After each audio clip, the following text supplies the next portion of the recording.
임대사업자 이런 분들은 정말 좋다고 봐요. 공무원이신 분들이나 직장이 안정된 분들 있잖아요. 직장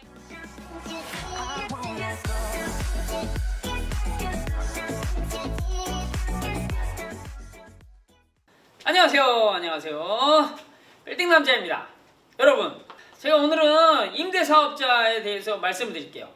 임대사업자를 문의해 주신 분이 있어요. 그래가지고 궁금하다고 해가지고 잠깐 말씀드릴 건데, 근데 이제 대략적인 사항을 제가 말씀드릴게요. 제 얘기를 들으면은 방향은 설정하실 수 있을 거예요. 자, 먼저 이 얘기부터 할까요? 임대사업자를 해야 되겠다! 아니면 말아야 되겠다! 이런 상황이 고민되는데, 근래에는 뭐 거의 임대사업자의 혜택이 없어졌다 이렇게 보시면 됩니다. 그래도 임대사업자를 하면 좋겠다라는 분들이 있으니까 이 영상을 보면은 끝에까지 보면은 이제 어느 정도 방향 설정을 여러분들 스스로가 할 수 있을 겁니다. 자, 첫 번째, 우리가 임대사업자를 낼 때 어디서 내요? 어디서? 두 군데를 가야 돼요. 두 군데. 첫 번째는 어디? 관할 관공서, 구청이나 시청에 가야 됩니다. 구청과 시청에 가서 임대사업자를 신청해야 돼요. 그러면 거기서 뭘 하냐면 결과적으로 임대사업자는 어떤 세제 혜택을 받기 위해서 하는 거고, 국가에서 그런 거를 이렇게 규제하려고 하는 거예요. 구청과 시청에 갔을 때는 결과적으로 취득세와 재산세에 관한 내용이에요. 그리고 거기서 어느 정도 진행을 하고 나면 어디로 가야 돼? 세무서로 가야 돼요. 세무서는 어디요? 국세. 그래서 세무서에 가서 결과적으로 임대사업자를 내서 우리가 하려고 하는 거는 종합부동산세하고 양도세를 줄이려고 하는 거죠. 이게 크니까. 그죠? 근데 이 국세, 세무서에 가서 혜택을 받는 요 양도소득세와 종합부동산세, 종부세죠. 요거를 혜택을 보려면 장기 임대가 되어 있어야 돼요. 이거는 다시 말해서 이제 4년, 8년 이 개념은 저기 지방세라고 해서 관공서가 하는 내용이고, 세무서에서는 그냥 장기 임대라고 하면 어떤 거냐면 수도권 지역에서는 6억 이하짜리를 사야 되고 수도권 이외의 지역에서는 3억 이하짜리를 사야 된다는 거예요. 그러니까 결과적으로 이런 얘기는 뭐예요? 그리고 저기 재산세나 저거 할 때, 취득세 할 때는 저기 크기 제한이 있죠? 전에는 뭐 60제곱미터 이하였는데 지금은 또 이제 40제곱미터 이하로 해가지고 결국 아주 조그만 집 아니면 안 되겠다, 뭐 이런 개념이에요. 자, 그러니까 크게 뭉뚱그려서 딱 얘기를 하면, 여러분 뭐 임대사업을 한다라고 하는 거는 정부가 지금 현재 규제하고 있어요. 처음에는 정부가 되게 권장했거든요, 임대사업을. 왜? 본인들이 이제 국가에서 국민들의 주거 안정을 위해서 주택공사를 만들어가지고 집을 짓는데, 이 집을 많이 지으려니까 땅이 필요해. 땅을 많이 사야 되니까 돈이 필요해. 그러면 어떻게 해야 돼요? 돈이 많이 들어가는 거예요. 그래서 조금 외곽에 땅을 많이 땅이 좀 싸야 되니까, 그죠? 싼 땅을 외곽에 좀 많이 사가지고 거기서 집을 짓고 파는데 결과적으로 그러한 주공들이 옛날에 잘 안 팔려요. 그리고 사람들이 잘 안 들어오려고 해요.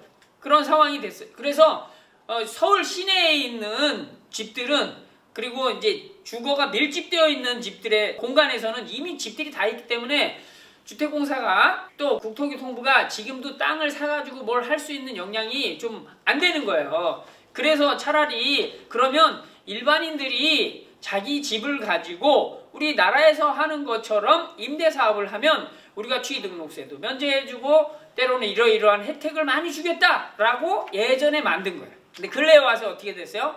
2017년, 18년, 지금 19년까지 해가지고 임대사업자를 초반에는 요 문정부에서 확 권장을 했어요. 빨리 하라고. 그러다가 규제하고 지금은 그 규제를 해가지고 어느 정도 본래 혜택까지도 다 없어지는 상태. 이런 상태예요. 그래서 처음부터 우리 경매하는 사람은, 저 같은 경우도 좀 꽤 했는데 시간 오랫동안 임대주택제한 낸 적이 별로 없습니다. 혜택이 별로 없고, 지금은 더 없어졌지. 혜택이 별로 없고 규제만 있어. 뭐 기간 내에 뭐 4년, 8년인데 지금 그냥 종부세 뭐 이런 것까지 하려면은 그냥 최대 10년은 가지고 있어야 되는 거예요. 10년은. 그러니까 기간 안에 뭐 팔고 사고 할 수가 없는 거예요. 우리는 기회가 오면 팔아야 되는 거예요. 그리고 기회가 오면 팔아가지고 돈을 만들어야 되는 거죠. 근데 저희가 항상 얘기하지만 부동산은 팔려고 팔고 사고 이런 게 아니에요.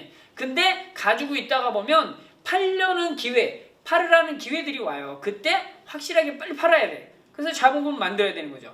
하여튼 이러한 상황에서 보면 10년이랑 기간이 묶이는 거는 상당히 큰, 투자자로서는 상당히 큰 안 좋은 면이죠. 또 두 번째가 뭐가 있어요? 두 번째, 임대주택을 하면 안 좋은 게 월세를 못 올려, 전세도 못 올리고, 그 임대 가격에 연 5%잖아요. 연 5%.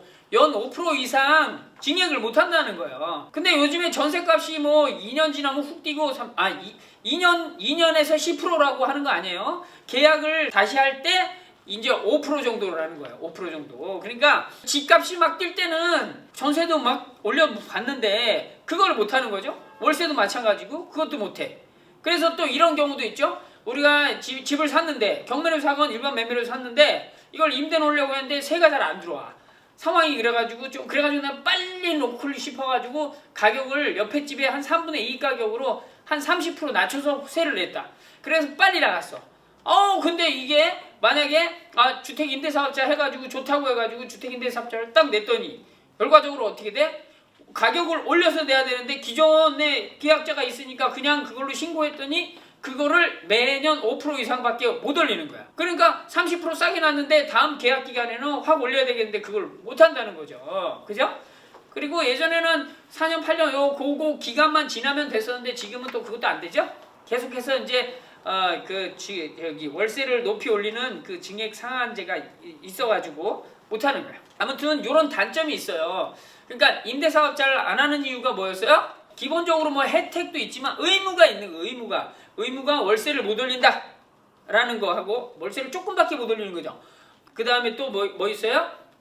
거의 4년 8년, 기본적으로 그냥 10년이라고 봐야 돼요. 10년 동안 내가 팔고 사고를 못한다, 이런 개념으로 때문에 임대사업자를 거의 안 합니다. 지금은 임대사업자 혜택이 더 안 좋아져가지고 지금 거의 안 하고 있죠? 그죠? 근데 중요한 건 뭐예요? 한다고 했다가 안 한다고 만약에 하면 과태료가 1,000만 원이었는데 뭐 잘못해가지고 어쨌든 세무서에서 가가지고 과태료 이제는 1,000만 원인데 지금은 3,000만 원이고 뭐 5천만 원까지 물린다 막 이런 얘기도 있었고 그래요. 그러니까 임대사업자 하려고 뭔가 이게 다주택자가 자기가 집을 많이 사가지고 돈을 많이 벌려고 임대사업자를 편법으로 하니까 정부에서 그걸 막으려고 막 때려버리는 거죠. 그러니까 어쨌든 지금 현재 결론적으로는 뭐예요? 임대사업자를 하면 안 좋다. 그리고 솔직히 우리는 경매하는 사람들은 처음부터도 임대사업자를 하지 않았어요. 근데 이제 근래 교육생 중에 교육받는 분들 중에, 그리고 이제 재테크 하시는 분 중에 이런 분들은 괜찮아요. 임대사업자 하는 게. 그게 뭐냐면 직업이 되게 안정적이신 분들, 특히 이제 공무원이신 분들은 국가에서 임대사업자 하는 거에 대한 거는 규제가 없어요. 지금도 현재 공무원이신 분들은 예를 들어서 40대면 65세까지 정년이 있으니까 정년까지 꾸준히 그냥 직장을 계속 다닐 거란 말이에요. 그냥 직장을 꾸준히 다니는 게 무난하니까, 그리고 직장을 나오시고 싶은 생각도 없는데 앞으로 한 10년 후에 직장을 나온다라는 생각을 하시면 결과적으로 어떻게 해야 돼요? 지금부터 뭔가 재택 준비를 차근차근 해야 되겠다. 물론 연금도 나오는데 그거 가지고는 나중에 화폐 가치가 떨어지니까, 그죠? 불안하잖아요. 그래서 지금부터 차근차근 준비한다. 이런 분들은 주택을 하나씩 사면서 임대사업자 등록을 계속 하시는 거죠. 그렇게 하다 보면 결과적으로 10년 후에는 집이 한두 개가 아니라 물론 다주택자가 되지만 결과 임대사업을 하는 사람, 임대사업자가 되니까 어느 정도 10년 정도 이후에는 혜택이 괜찮아요. 그리고 중과세나 뭐 이런 것들에 대해서 다 어느 정도 풀어지니까 괜찮단 말이죠. 다시 정리를 한번 해드릴게요. 자, 임대사업자가 좋으냐 아니냐, 저의 생각으로는 별로예요. 별로야, 임대사업자. 그래서 저희가 말했죠? 초반에도 경매하는 저 같은 경우는 초반에서도 임대사업자를 내지 않았어요. 그리고 그게 왜 그래요? 기간을 거의 4년, 8년, 거의 한 10년 정도를 묶어놔야 된다. 그리고 중간에 월세가 집값이 비싸져가지고 월세를 옆집은 많이 올리는데 내 집은 연 5% 정도밖에 못 올린다. 근데 이 연업은 2년에 5%, 계약 기간이 2년이니까 거의 2년에 5% 정도밖에 못 올린다. 이러한 상황 때문에 임대사업자가 혜택이 처음에는 그래도 좀 있었는데 많이 줄어들어서 지금 혜택도 없으면서 구제가 너무 강화됐다. 과태료도 세졌다. 뭐 이런 거예요. 그래서 결국 잘 안 한다. 근데 하면 좋은 분들이 뭐 누가 있다고요? 공무원이신 분들이나 직장이 안정된 분들 있잖아요. 직장이 안정되게 정년까지 그냥 쭉 가야 된다.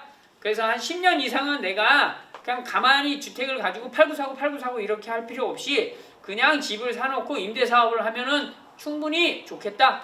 이런 분들은 정말 좋다고 봐요. 단 그런 분들은 임대사업자의 조건을 정확히 알으셔야 돼요. 안 그러면 이것저것 해가지고 과태료가 나오고 돈을 혜택 받았던 걸 다시 토해내야 되고 막 이런 상황이 요즘 되게 강화됐으니까 아시겠죠? 근데 이것만 알면 돼요. 조그만 집을 여러 개 산다 이러면 별로 걸리는 건 없어요.